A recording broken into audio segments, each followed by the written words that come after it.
Hi hello viewers, welcome to Suman TV. నేను మీ అమర్నాథ్. విశాఖపట్నం అనగానే అందరికీ గుర్తొచ్చేది బీచ్ అండి. మనం ప్రజెంట్ అయితే భీమిలి బీచ్ దగ్గర ఉన్నాం. ఒక పర్యాటక కేంద్రంగా అయితే అందరూ చెప్తూ ఉంటారు. సో ఈ ఫోటో షూట్స్ కానీ ప్రీ వెడ్డింగ్ షూట్స్ కానీ తరచుగా ఎక్కువ మంది ప్రీ వెడ్డింగ్ షూట్స్ కాటికి వస్తుంటారు. ఇటువంటి ఏదైతే మన భీమిలి బీచ్ ఉందో ఇది అంటే జీవీఎంసీ వారు కూడా చాలా చక్కగా మెయింటైన్ చేస్తున్నారు. ఒకప్పుడు చెత్తది పేర్కొని ఉండేది, ఇప్పుడు అటువంటిది ఏమీ లేకుండా చాలా నీట్గా అండ్ క్లియర్గా ఉందని చెప్పేసి కూడా చెప్తున్నారు ఇక్కడ ఉన్న గ్రామస్తులు. సో అలానే బీచ్కి వచ్చిన ప్రతి ఒక్కరు సాధారణంగా బీచ్ అనేసరికి అందరూ దిగేది ఫొటోస్. అవి ఎప్పుడు మనకు ఒక మెమరీస్గా ఉండేది ఎప్పుడు ఫోటో మాత్రమే. ఎందుకంటే ఆ ఫొటోస్ని మనం చూస్తూ ఆ మెమరీస్ తలుచుకుంటూ ఉంటాం. అటువంటి ఫోటోగ్రాఫర్స్ కూడా మన బీచ్ రోడ్లో చాలామంది ఉన్నారు. అంటే వచ్చిన ప్రతి విజిటర్కి ఎవరైతే టూరిస్టులు ఉన్నారో వాళ్ళకి వీళ్ళు ఫొటోస్ తీసి వాళ్ళకి ఎంతో కొంత అమౌంట్ ఛార్జ్ చేయడం ఉంటుంది. సో వాళ్ళ జీవన శైలి ఎలా ఉంటుంది, వాళ్ళ యొక్క ఉపాధి ఏ మేరకు వాళ్ళకి ఉపయోగపడుతుంది అనేది ఒకసారి వాళ్ళతో మాట్లాడి తెలుసుకుందాం. నమస్తే అండి, మీ పేరు? నా పేరు అచ్చిరాజ్ రెడ్డి. అనిపిస్తుంది యాక్చువల్లీ మొబైల్స్ ఉన్న మొబైల్ రెజల్యూషన్ తర్వాత ఏంటంటే మెగా పిక్సెల్స్ అవి వేరు.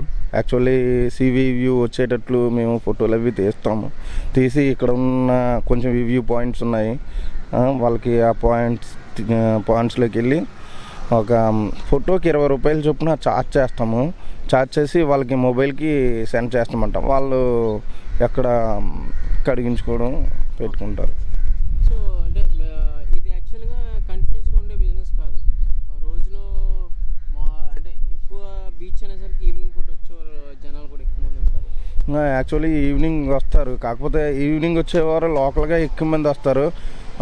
యాక్చువల్ టూరిజంకి వచ్చే వాళ్ళకి మేము బాగా కనెక్ట్ అవుతారు అనమాట. ఇతర రాష్ట్రాల నుంచి వచ్చేవాళ్ళు కొంచెం తీసుకుని మన దగ్గర ఇప్పుడు మేము ఫోటోలు తీసిన తర్వాత వాళ్ళకి సెలెక్టింగ్ ఇస్తాం అనమాట.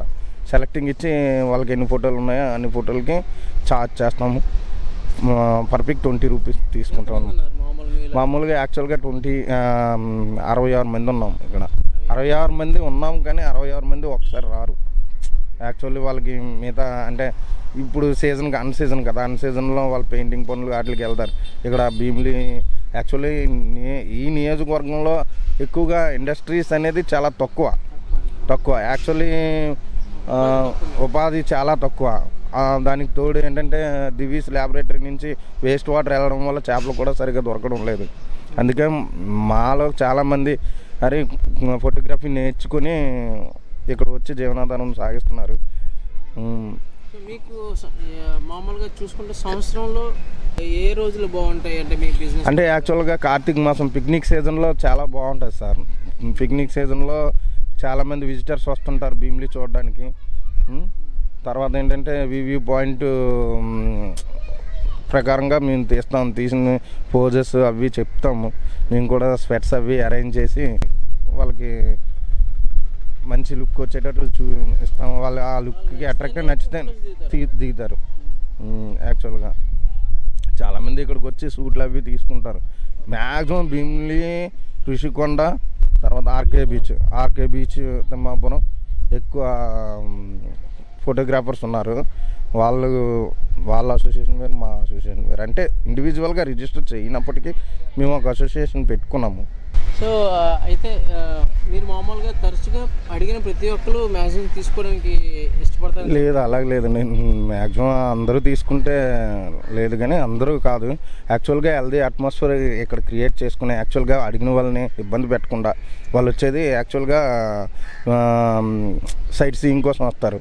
ఆ సైట్ సీయింగ్ కోసం వచ్చిన వాళ్ళని శుభ్రంగా మాట్లాడి వాళ్ళకి నచ్చితేనే వెంబర్లాడి తీసుకోండి అనకుండా హెల్దీ అట్మాస్ఫియర్ క్రియేట్ చేసుకుని, లేదంటే ఈరోజు వచ్చిన కస్టమర్ ఇంకోళ్ళకి చెప్తాడు కదా, ఆ చెప్పిన కస్టమర్ మళ్ళీ అంటే అయ్యో భీమిలి వెళ్ళకూడదురా, భీమిలి వెళ్తే ఫోటోగ్రాఫర్లు ఉంటారు అని కాకుండా నీట్గా అంటే యాక్చువల్గా వస్తే అబ్బా సూపర్ బాగా తీస్తారు, చాలా నీట్గా ఉంటుంది, వాళ్ళు నచ్చితేనే తీస్తారు లేకపోతే లేదు మనకి అనేటట్లు హెల్దీ అట్మాస్ఫియర్ క్రియేట్ చేసి మేము ఇలా చేయడం. అంటే 3 years నుంచి ఈ బిజినెస్ ఇలాగ హెల్దీగా ఉందంటే కారణం ఏంటంటే నిజంగా చెప్తున్నాను, ఇది వరకు మాకు ఇక్కడ ఒక్క ఎలిగేషన్ ఏమీ లేదు సార్.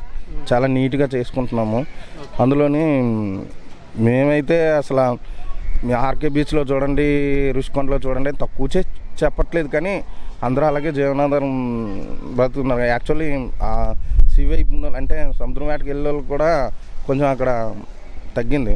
వాళ్ళకి తగ్గడం రోజుకి కూడా గడవకుండా ఉంటే మేమే అలాగ వాళ్ళకి కొంతమందికి నేర్పించి వాళ్ళని ఇక్కడికి తీసుకురావడం జరిగింది. ఇలాగ ఇక్కడ భీమిలిలో ఇండస్ట్రీలో జాబ్స్ చాలా తక్కువ. మ్యాక్సిమం ఇక్కడ చాలామంది 66 మెంబర్స్లో 30 మెంబర్స్ డిగ్రీలు ఉన్నోళ్ళే. మ్యాక్సిమం డిగ్రీ ఉన్నోళ్ళే చేసుకున్నాం. చాలా తక్కువ. ఫిష్ ల్యాండింగ్స్ లేవు.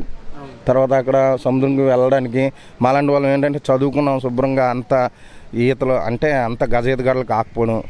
తర్వాత ఏంటంటే ఉన్న 66 మందిలో చాలామంది శుభ్రంగా మొన్న ఒక అబ్బాయిని సేవ్ చేసాం, అది పేపర్లో వచ్చింది. తర్వాత ఏంటంటే మా వాళ్ళకి సన్మానం చేశారు, అందులో ఈ అబ్బాయి కూడా ఉన్నాడు. ఈ అబ్బాయి సేవ్ చేసాడు, వాళ్ళకి ఎంతో కొంత ఇవ్వడం జరిగింది వాళ్ళు వచ్చి. ఇలాగ దానికి కూడా ఉపయోగపడుతున్నాము. ఇది మా వృత్తి సార్, మరి అంతే. సో ఇదండి, అంటే పని నేర్చుకొని మరి ఈ యొక్క ఫీల్డ్కి ఎందుకు వచ్చారంటే కేవలం సంవత్సరం మొత్తం గడిచే వర్క్ అయితే వీళ్ళకి దొరక్క ఫోటోగ్రఫీ ఫీల్డ్ అనేది కంపల్సరీ ఇటువంటి టూరిస్ట్ ప్లేసెస్లకి అయితే కనుక కంటిన్యూస్గా విజిటర్స్ వచ్చే అవకాశం ఉంది. కాబట్టి ఇది నేర్చుకొని గత 3 సంవత్సరాల నుంచి ఇక్కడైతే ఈ ఫోటోగ్రాఫర్స్ చాలామంది జీవనం అయితే సాగిస్తున్నారు. సో వీళ్ళకి హెల్ప్ఫుల్ అయ్యేటట్టు గవర్నమెంట్ కూడా ఎటువంటి చర్యలు తీసుకుంటే ఇంకా వాళ్ళకి మంచిదని చెప్పేసి కూడా వాళ్ళు ఆశిస్తున్నారు.